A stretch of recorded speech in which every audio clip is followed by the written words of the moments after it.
Yo pienso que los Gandhis, los nuevos Gandhis, las nuevas Mandelas, las nuevas Madres Teresas, etcétera, etcétera, están sentadas hoy aquí. Si esperamos que algunas personas, por tener una posición más elevada en el sentido de poder, van a hacer algo, yo creo que no podemos darnos ese lujo. Cada uno de nosotros tenemos que decidir si estamos dispuestos a ser ese nuevo Mandela, esa nueva Madre Teresa de Calcuta, ese nuevo Gandhi, en nuestro círculo de influencia. Porque al final esto es lo que va a generar el impacto. El impacto lo generan personas totalmente comprometidas en influir donde están y con lo que tienen. Entonces, una vez más, comparto plenamente esa esperanza, esa ilusión en la grandeza del ser humano. Estoy totalmente, 100% de acuerdo contigo, Vídeo. La esencia del ser humano es verdad, es bondad, es unidad y es belleza. Lo que pasa es que tenemos una habilidad para ocultarlo que es sorprendente. Bien, biología del encuentro. Lo que veis ahí es una molécula de agua, H2O, y el H2O es una cosa que estamos muy acostumbrados a verlo, es la base de la vida, pero lo sorprendente es lo que escuché ayer a Lederman, Premio Nobel de Medicina, cuando hablaba de el agua. Y él hablaba del agua como propiedad emergente de la naturaleza. ¿Qué quiere decir eso? Quiere decir que cuando los oxígenos y los hidrógenos se encuentran en el camino, ¿sabéis lo que ven los oxígenos y los hidrógenos? Ven lo que les separa. Y el oxígeno mira al hidrógeno y le dice: oye, hidrógeno, ¿sabes qué? Yo soy la fuente de la vida. Los seres vivos respiran gracias a mí. Hay una cosa que se llama el ciclo de Krebs, que tú no tendrás ni idea, hidrógeno, de lo que es, pero donde se forma pues el ATP, que tampoco tienes ni flores de lo que es la molécula energética gracias a la cual la célula funciona y los organismos funcionan. Y el ciclo de Krebs no existiría sin la presencia de oxígeno, por tanto, yo soy importante. Y el hidrógeno mira al oxígeno y le ve tan redondito y dice: hermoso, tengo una noticia para ti. La atmósfera primitiva estaba hecha de hidrógeno y cuando ciertos fenómenos eléctricos tuvieron lugar, empezó a crearse la vida. Esto es lo que nos pasa a las personas. Lo distinto lo vemos como distante y la pregunta es: ¿por qué? ¿Por qué lo distinto lo vemos como distante? Porque si yo como hidrógeno me enfrento al oxígeno, lo que haré es entrar en un fenómeno llamado colusión, que es empezar a buscar gente que esté de acuerdo. Y te buscaré a ti y diré: ¿verdad que tengo razón? Y tú dirás: no sé, dice otro, me tengo que buscar otro. A ver, ¿a qué tengo razón? Y tú dirás: hombre, pues ahora que dices, sí, 1, 2, y así. Entonces ya no me interesa acceder a una mayor verdad. Me interesa defender mi posición como sea. ¿Vale? Este es el origen de la soberbia, de la arrogancia que todos tenemos. Y que si viéramos su tamaño, muchos nos avergonzaríamos. Bien, entonces, ¿qué es el encuentro? El encuentro es cuando el oxígeno y el hidrógeno se miran y dicen: es verdad que somos distintos, pero no tenemos por qué estar distantes. Y se produce una serie de condiciones, en este caso de presión y de temperatura, un entorno, un ambiente que hacen que el oxígeno y el hidrógeno se den la mano y, atención, sale algo que se llama agua. A nosotros no nos sorprende porque para nosotros el agua es algo normal. Es posible que nos sorprendiera si escucháramos lo que dijo Gerald Lederman, Premio Nobel de Medicina. Ninguna propiedad física ni química del agua, ninguna, pueden ser deducidas de los gases de partida. Son nuevas, emerge algo nuevo, por eso se llaman propiedades emergentes. Entonces, el encuentro es el estado natural del ser humano. Ver que el otro es distinto, pero no verlo como distante. ¿Cuál es el origen de la violencia? Hay 3 tipos de violencia. Está la violencia mental. ¿Qué es la violencia mental? Es cuando pones carita así.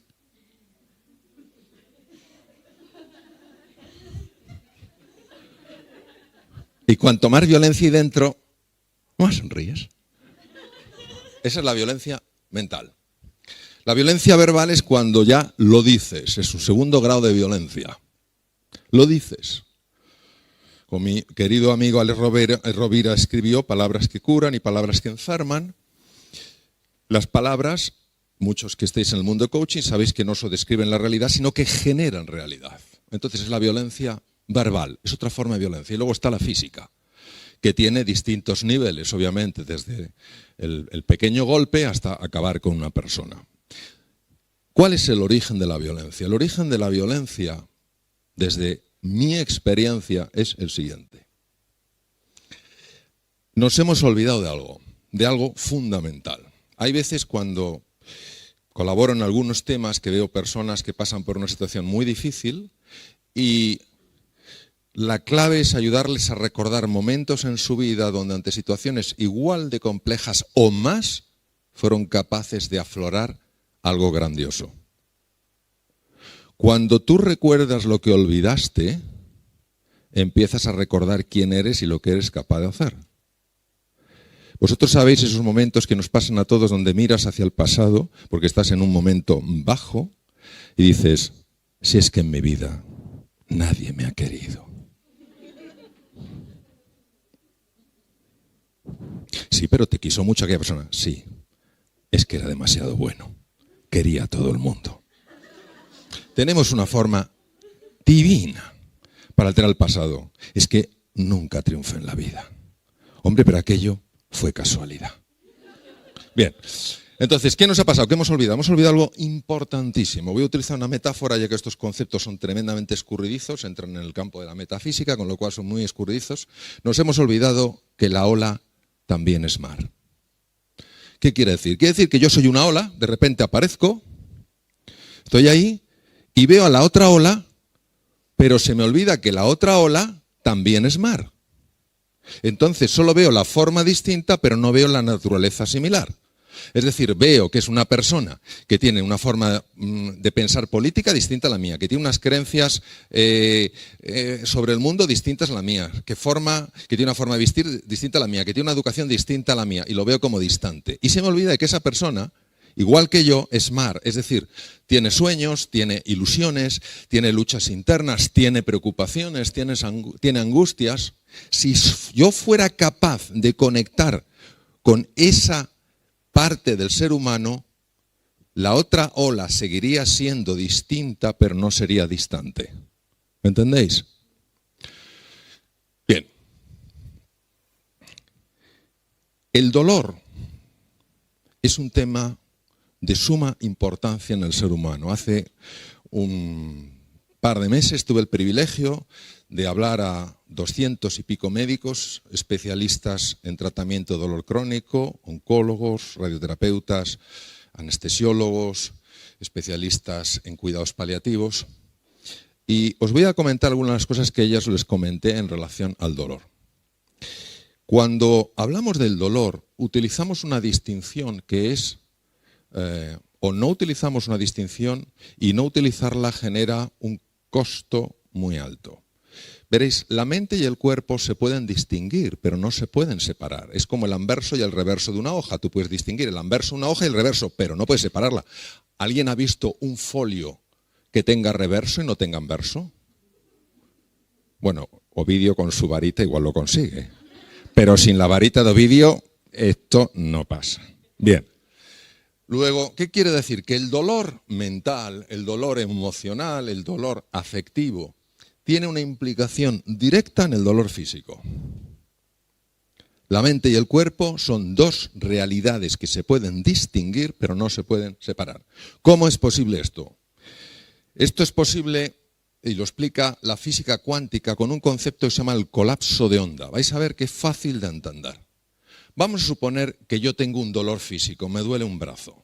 ¿Vale? Me duele un brazo, es un dolor físico, pues porque tengo una artrosis o tengo, yo qué sé, cualquier tipo de patología articular, me duele un brazo. Es un dolor físico debido a una lesión en los tejidos, es lo que es. Pero yo empiezo a darle vueltas a la cabeza sobre cómo ese dolor físico va a afectar a mi vida.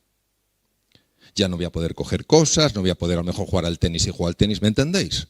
Entonces empiezo en un diálogo interior. Eso es esta zona amarilla. Esta es la mente. ¿Y qué hace la mente? La mente se colapsa con el cuerpo, aumentando el tamaño del dolor. Entonces, si nosotros ahora vemos el color verde, ¿a que no podemos ver el azul y el amarillo? Porque en el momento en el que se integran, ya es imposible distinguirles. Bueno, en la realidad, en el mundo real, están totalmente integrados. El dolor mental y el dolor físico son dos dimensiones de lo mismo. Y esto es importantísimo porque, como veremos después, implica un cambio radical en la actitud con la cual, o a través de la cual nos relacionamos unos con otros. Siguiente, nunca podemos asumir la magnitud del dolor que una persona está experimentando. Ese, hombre, no será para tanto. ¿Cuál es la reacción que todos tenemos o que muchos tenemos cuando alguien nos dice, bueno, no será para tanto? Nos gustaría tener la varita de Ovidio. Bueno, tu varita sienta cátedra, Ovidio, ya te lo digo, ¿eh? La varita de Ovidio y hacer... A ver, ¿qué tal lo llevas? Bien, entonces nunca podemos asumir la magnitud del dolor que una persona está experimentando. ¿Por qué? Porque es un tema muy personal. Es un tema muy personal. En segundo lugar, todo dolor tiene distintas dimensiones y una de ellas es la emocional. Esto es una fotografía, bueno, es un dibujo de un estudio de resonancia magnética que hizo Lieberman sobre el dolor físico y el dolor mental. Fijaros qué cosa tan espectacular. El dolor físico se registra fundamentalmente en dos áreas del cerebro, que es el cíngulo anterior, el gran lóbulo límbico de Broca, en esta parte, esta es la mitad, es un hemisferio cerebral. En esta zona se activan las neuronas, indicando que hay dolor físico. Y en un corte frontal es la ínsula de Ryle, zonas próximas a la ínsula de Ryle, donde también, y alguna parte de ganglios basales y lóbulo temporal, donde también se genera esa percepción del dolor físico. Pero asombrémonos. El dolor social, el dolor de la marginación, de un niño, una niña que no se sienten acogidos, de una persona que trabaja en una empresa y siente que no se la acepta, que no se la quiere, que no se la valora, alguien que va a su casa y tiene una casa pero no tiene un hogar, experimenta dolor exactamente en las mismas zonas por el colapso de onda. ¿Entendéis lo que esto significa? Esto tiene enormes repercusiones.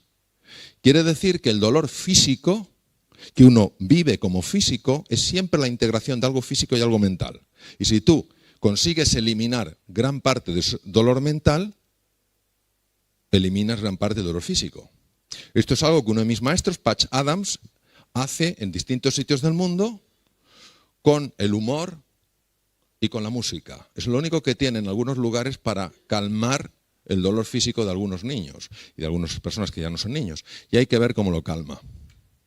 Esta razón la razón por la cual los enfermos que se ríen con sus profesionales sanitarios necesitan menos analgesia que aquellos que no se ríen con ellos. Bien. Condiciones para el encuentro.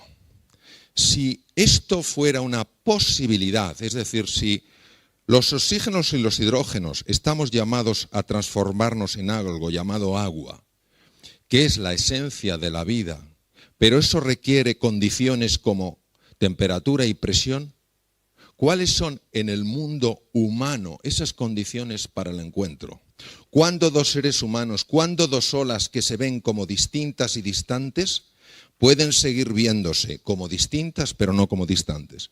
Para mí son tres. Primero, la hospitalidad. La hospitalidad es acoger. Yo hace muchos años fui a un hospital y, bueno, iba con mis temores, como todos vamos, y el primer día uno de los cirujanos, yo iba como adjunto, como cirujano adjunto a ese hospital, uno de los adjuntos, esa misma noche me invitó a cenar a su casa con su familia. De esto hace más de 20 años. Todavía no lo he olvidado. Acogida. Primer elemento de encuentro. Segundo elemento de encuentro, presencia, estar. Estar. La diferencia muchas veces entre cómo está un niño y cómo está un adulto. Un niño está con atención plena. Un adulto suele estar. ¿Cómo? Deja la cara puesta y se lleva la olla a camboya. La cara te la deja. Ahí está. Es como el búho, y se aprende, no, pero hay que ver cómo se fija. ¡Oh, una pasada! Entonces la cara te la deja puesta y el resto se la lleva. Bien, entonces, segundo, presencia, estar. Aprendí de otro gran maestro, doctor Poster, en un ejercicio que estaba haciendo con una psicoterapeuta. Jamás yo había visto un nivel de presencia tan potente en mi vida. Casi se podía tocar. Yo nunca había visto nada semejante. Es un hombre de unos 80 y pico años, no sé si seguirá vivo porque de esto hace unos 4 o 5 años. Y cuando terminó el tema, le dije, doctor Poster, le quiero hacer una pregunta. Yo he notado algo espectacular en la forma en la que usted ha estado presente con esta participante del programa. ¿Cómo lo hace? Y me dijo, Mario, es que yo no dejo que conmigo se siente algo. Y yo le dije, yo he recorrido 12.000 kilómetros, no me puedo volver con eso, porque no sé cómo procesarlo. ¿Qué es eso? Que no se puede sentar a su lado. Y me dijo, la preocupación. Cuando yo estoy con un ser humano, para mí ese ser humano, en ese momento es todo mi mundo. Cuando tú notas que una persona está tan presente que tú eres todo su mundo y que en lugar de estar preocupado, ¿qué haré después? Uy, tengo hambre, había algunas albóndigas en la despensa, no sé qué. Si está plenamente contigo, ¿qué te está transmitiendo? Que vales la pena, ¿no? Entonces, la segunda condición del encuentro es la presencia, es decir, el estar. Y la tercera es la compasión. Compasión, que quiere decir lanzar el corazón. No es comprensible desde la razón ordinaria la compasión. La compasión no es estar de acuerdo, la compasión no es la simpatía, la compasión es saber que detrás de todo acto de violencia hay una persona asustada.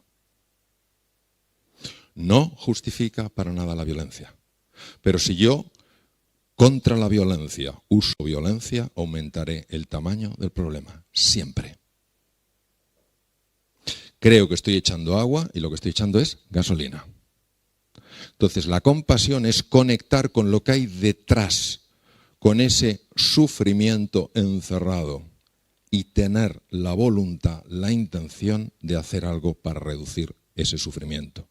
Yo no puedo hacer nada para reducir el sufrimiento si lo único que veo es la violencia de una persona. Obviamente esto implica mucho trabajo interior, no es fácil, nada fácil, pero yo creo que ese es el camino que nos lleva a nuestra plenitud. Cuando una persona es capaz de ver que otra no reacciona, sino que responde, rompe su patrón mental y entonces se abre la posibilidad de cambio. Lo que pasa es que la persona que es violenta o que actúa con violencia mental, verbal o física, precisamente provoca lo que no necesita, que provoca el rechazo. Bien, ahora os voy a contar una historia que es una historia real, ocurrió en los Estados Unidos y es una historia que nos va a hablar de la importancia que tienen todos los temas del encuentro. Esta es la historia de un chico joven norteamericano que pasaba al siguiente año en su instituto, son 4 años antes de entrar a la universidad. Bueno, conocía a sus amigos, tenía una buena relación con todos, pero aquel año llegó un chico nuevo, se llamaba Kyle. Kyle llegaba de otro estado, llegaba de otro sistema educativo y pronto este joven que cuenta la historia se fue dando cuenta de que Kyle era un chico raro, que se aislaba, que no le gustaba hablar con los demás, muy retraído, con pocos amigos. Un viernes, un fin de semana, vio salir a Kyle del colegio con la mochila llena de libros. Y pensó, si es que este es un empollón, pero un pedazo de empollón. ¿Quién se lleva los libros, todos los libros a casa un fin de semana, con la cantidad de cosas divertidas que hay que hacer? Yo tengo un fin de semana estupendo. Tengo fútbol con mis amigos, tengo un guateque, saldré a remar, pero este pobre se va a encerrar a estudiar. Y de repente vio algo sorprendente. Vio que un grupo de compañeros del colegio iban a por Kyle. Le empujaron, le tiraron los libros y salieron corriendo. Y yo en ese momento, cuando vi lo que habían hecho mis compañeros del colegio, corrí hacia donde estaba Kyle. Le ayudé a recoger sus libros, a encontrar sus gafas que estaban por el suelo. Y le dije, oye Kyle, ¿dónde vives? Curiosamente Kyle vivía muy cerca de mi casa, con lo cual fuimos juntos y estuvimos charlando. Oye, y me di cuenta de que Kyle era un chico que tenía mucha vida, que había tenido experiencias muy interesantes, y le invité a jugar al fútbol con nosotros el sábado, a remar en el río, a ir al Guateque. Nos hicimos muy buenos amigos. Durante 4 años fuimos los mejores amigos. Kyle nos sorprendió porque se convirtió en el número 1 de la clase, el número 1 indiscutible. Tanto que le correspondía a él hacer el discurso de graduación. Kyle quería ir a Yale, yo quería ir a Duke, y llegó el día de la graduación en la cual Kyle tenía que hacer su discurso. Kyle me dijo que no estaba muy nervioso. Kyle empezó su discurso. Estos han sido 4 años muy difíciles, 4 años muy importantes en nuestra vida. 4 años donde hemos tenido que hacer frente a dificultades, a obstáculos y también a momentos de entusiasmo, de alegría, de ilusión. 4 años en los que nos han ayudado mucho algunos profesores, algunos coaches, nuestras familias y sobre todo algunos amigos. Hace 4 años, un fin de semana, yo había decidido suicidarme.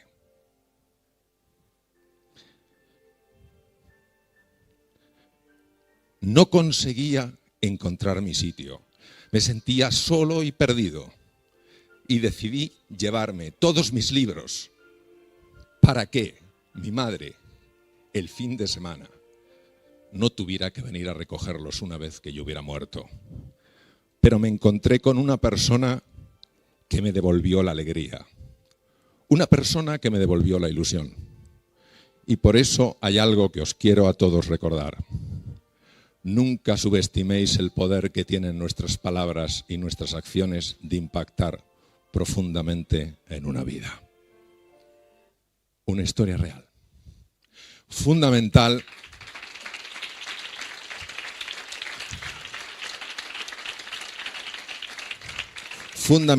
recuperar la esperanza. Recuperar la esperanza. Un corazón desesperado es un corazón lleno de oscuridad. Y a veces las personas recuperamos la esperanza con pequeños gestos de afecto. Para el joven que vivió aquella historia y que la contó ya siendo mayor, aquel gesto fue un gesto sencillo de ayudar a un compañero que lo estaba pasando mal. Para Kyle fue recuperar la esperanza. Este es un hombre muy especial, Antoine de Saint-Exupéry, el creador del Principito, un piloto que se jugó la vida montones de veces para ayudar a otros seres humanos. Y en una ocasión, en el desierto de Libia, se estrelló junto con su mecánico. Tenían una sed horrorosa, pensaban que había llegado su final y sin embargo ocurrió algo. Algo que refiere en tierra de hombres. Apareció un beduino. Y os voy a decir lo que cuenta sobre el beduino. Estamos hablando de 2 personas a punto de morir de sed en un desierto como este. Esta es una fotografía del desierto de Libia. El árabe nos ha mirado simplemente. Nos ha empujado con las manos en nuestros hombros y hemos obedecido. Nos hemos tendido. No hay aquí ni razas, ni lenguas, ni divisiones. hay ese nómada pobre que ha posado sobre nuestros hombros unas manos de arcángel. En cuanto a ti que nos salvas, beduino de Libia, te borrarás, sin embargo, para siempre de mi memoria. No me acordaré nunca de tu rostro, tú eres el hombre y te me aparecerás con la cara de todos los hombres a la vez. Nunca fijaste la mirada para examinarnos y nos has reconocido. Eres el hermano bien amado y a mi vez yo te reconoceré en todos los hombres. Te aparecerás bañado de nobleza y de benevolencia, gran Señor, que tienes el poder de dar de beber. Todos mis amigos, todos mis enemigos en ti marchan hacia mí y no tengo ya un solo enemigo en el mundo. Verse al límite de las fuerzas y alguien que también necesita agua para beber y que no te conoce de nada que te ayude, hizo que Antoine de Saint-Exupéry escribiera estas palabras tan maravillosas donde ese gesto de una persona le reconcilia con la humanidad entera. La importancia es sentirse escuchado y comprendido. Esta es una película espectacular, es maravillosa, no es una película fácil. Es la historia de un cirujano cardiovascular muy bueno, pero que no ve personas, solo ve casos clínicos interesantes. Y vamos a ver un ejemplo donde una persona manifiesta un dolor emocional y cómo reacciona frente a ese dolor emocional. Tarda un poquito en abrirse.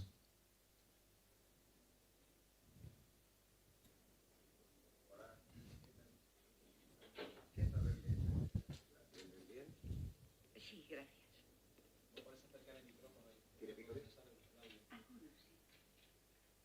Sí. Esto ya está curado. Vamos a quitarle esas grapas. Doctor, mi marido es un buen hombre y, bueno, creo que está un poco nervioso. La cicatriz llegará a desaparecer. Dígale a su marido que es usted un desplegable del Playboy. Las grapas lo demuestran.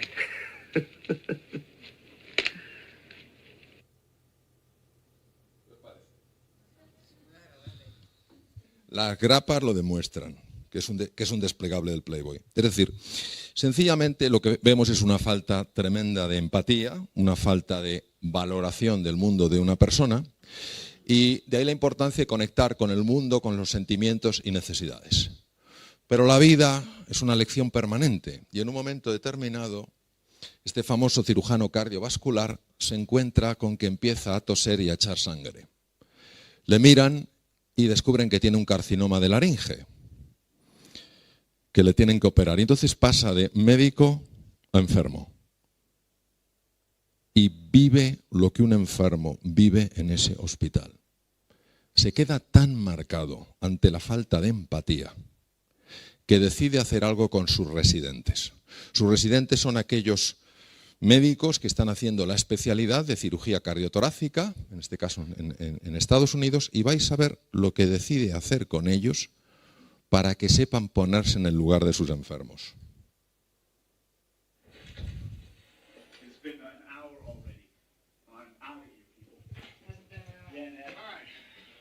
Kept you waiting. Good. Okay, well. Can you strip naked and put on your hospital gown as quick as you can?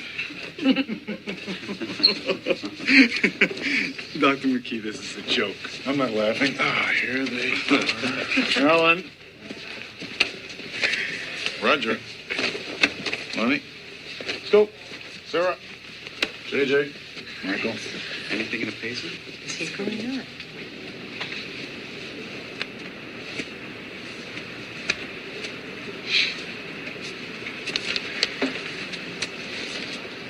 Doctors,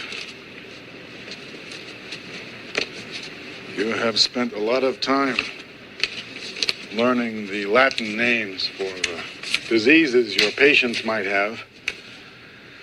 Now it's time to learn something simpler about them. Patients have their own names. Sarah. Alan. Jack. They feel frightened, embarrassed, and vulnerable, and they feel sick. Most of all, they want to get better. Because of that,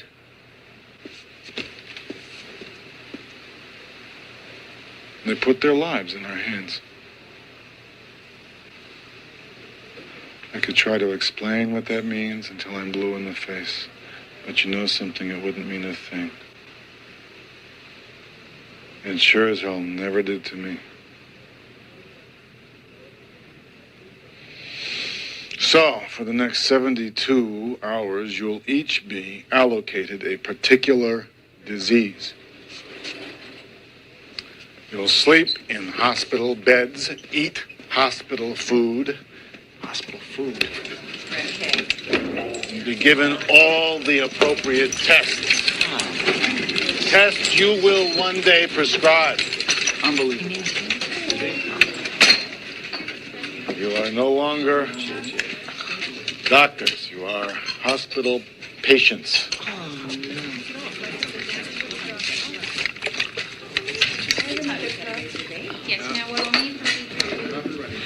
Eso que han pasado delante, ese chico ha puesto esa cara, era un enema.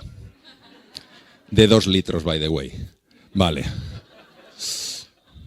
En una ocasión, en una conferencia que di en San Sebastián, para gente del sector de una empresa, como podía ser cualquier otra, nada particular, al terminar una persona, el que me había invitado, el director general, me dijo: Mario, una persona quiere hablar contigo, está muy afectada. Yo tampoco sabía por qué, porque realmente había hablado de cómo aumentar el performance, de la creatividad, de temas de innovación, sobre todo esto, ¿no? Bueno, la buscamos y estaba llorando, entonces me senté con ella y digo: ¿qué le pasa? Dice: doctor, yo tengo enfermedad de Crohn. La enfermedad de Crohn es una enfermedad inflamatoria, hay distintos grados, pero puede afectar desde la boca hasta el ano. Y cuando es agresiva supone grandes resecciones de intestino. El problema es el intestino corto, porque ya el intestino no absorbe suficientes nutrientes, en fin, es un tema complejo. Y yo había hablado muy tangencialmente de la relación entre la mente y el cuerpo. Y lo que esta mujer me dijo es: por primera vez me he sentido comprendida. Es decir, para nosotros sentirnos comprendidos es fundamental. Para nosotros entender que alguien valora nuestro sentir, que genera un espacio de escucha, es fundamental porque está en nuestra naturaleza. Y cuando eso no ocurre, el ser humano sufre a todos los niveles. Esta es la persona que más ha conocido los mecanismos del estrés. El profesor Hans Selye, de origen húngaro, aunque estudió medicina en Praga, se fue 2 meses a McGill, en Canadá, hizo un descubrimiento y se quedó 25 años y descubrió, fundamentalmente junto con Walter Cannon es anterior a él, pero el gran genio del estrés es el profesor Selye, descubrió todos los mecanismos de ese estrés que nos daña, que nos lesiona, que se llama distrés. El estrés negativo, no todo el estrés es malo, hay un estrés positivo, el eustrés, hay uno negativo, es el distrés, el origen del distrés negativo. En una ocasión, se hizo muy famoso, os podéis imaginar, en una ocasión fue entrevistado y le preguntaron cuál era el remedio para una sociedad tan estresada. Ellos pensaban que un biólogo puro, un fisiólogo, un experto en técnicas y estudios de laboratorio iba a dar algún tipo de recomendación muy farmacológica. Pues no. Dijo que la mejor cura para el estrés negativo, para el distrés, era ganarse el amor de su vecino. Yo me imagino a los que esperaban una contestación científica que se quedarían un poquito descolocados. Pero hoy en día, que sabemos que cuando las personas están conectadas, cuando una persona se siente escuchada, cuando se producen las condiciones del encuentro, se libera masivamente oxitocina, y que la oxitocina protege el corazón, que la oxitocina baja el nivel de radicales libres que bombardean el ADN, que la oxitocina baja el trabajo cardíaco, que la oxitocina baja los lípidos peligrosos, se llama la hormona del encuentro, y que la oxitocina baja el distrés porque es de las pocas hormonas capaces de desconectar la amígdala, donde están los centros del miedo y la violencia, entendemos que el profesor Hans Selye era un hombre con tremendo alcance y tremenda visión. Pero 2500 años antes, el gran padre de la medicina, el gran maestro Hipócrates, en la Grecia clásica, en Epidauro, nos decía que las fuerzas naturales que se encuentran dentro de nosotros son las que verdaderamente curan las enfermedades. Hemos citado la oxitocina, que la podemos liberar en el encuentro, pero también podemos liberar esta hormona que es una endorfina. Las endorfinas calman el dolor. Por eso, cuando se genera el encuentro, cuando hay empatía, cuando te sientes escuchado, te sientes comprendido y te sientes valorado, también liberas endorfina y baja el dolor físico. Uno de mis maestros, el profesor Davidson, del cual he aprendido muchísimo, ha demostrado, sobre todo con un amigo muy querido que vive en Nepal, Matthew Ricard, que cuando una persona ejercita la meditación de la compasión, es decir, de mentalmente acoger, valorar, querer, buscar ayudar primero a tus seres más cercanos y cada vez extendiéndolo más, se produce un aumento muy importante de la actividad de la corteza prefrontal izquierda, que repercute inmediatamente a las 3 semanas en un aumento de la población de glóbulos blancos, linfocitos CD4, CD8, NK del sistema inmune. Es decir, es el primer científico en la historia que ha demostrado con técnicas muy sofisticadas, esta cámara que veis vale 3-4 millones de dólares y cada hora que la utiliza son $500 porque tiene un mantenimiento brutal. Es el primer científico en el mundo que demuestra que ejercitar la compasión potencia el sistema de defensa. Lo cual nos lleva un poco a lo que tú, Ovidio, comentabas antes, que nuestra naturaleza es compasiva, pero se nos olvida. La última reflexión. Esto lo dijo Jean-Paul Sartre, libertad es lo que tú haces con lo que a ti te han hecho. El problema es que el odio muchas veces, en lugar de encontrarse con la compasión, se encuentra con el odio de rebote. Y así unos y otros vamos extendiendo los fuegos. Y al final es una decisión personal, nadie dice que sea fácil, decimos que es posible, estamos aquí reunidos porque pensamos que es posible. Que la libertad auténtica, no la libertad de maniobra, ir de aquí para allá, sino la libertad creativa, es lo que tú haces con lo que a ti te han hecho. Y por eso os dejo con esta pregunta, que es para todos, que nos interpela a todos. A mí el primero es: ¿qué es lo que vamos nosotros a reflejar en el mundo? Muchas gracias.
Thank you.